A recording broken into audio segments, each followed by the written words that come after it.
All right. Today we're talking about recovery because we talked a little bit about this last week, in last week's video, and I think it's worth revisiting. So, with our best intentions, sometimes you talk about having plans to recover from different things. We talk about planning training to kind of make sure that we're optimizing like when somebody will need to perform and when somebody will need to recover, and all of those things are great, and they're still they're good to do. That's the foundation for being able to perform at your best, but excuse me, but also being able to recover from hard training.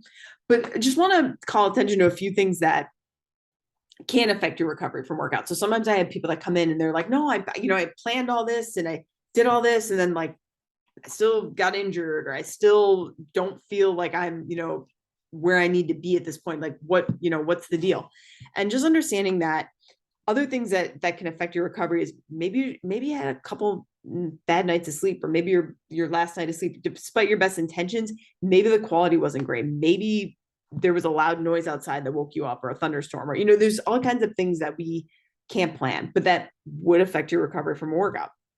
Work, school, life, stress, all of those absolutely would affect your recovery from workouts. There's a lot of things in life that we can't plan. I think the past few years have been a grand example of that.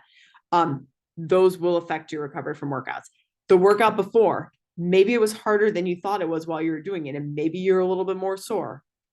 That means today's workout is going to be a little more difficult. Maybe we need to be more conscious, or maybe we just scale it back a bit. Nutrition absolutely can affect your recovery, and anywhere from like I had a really busy day and I couldn't drink enough water to just general nutrition practices, or maybe you didn't get enough calories in, that kind of thing. That would affect your recovery.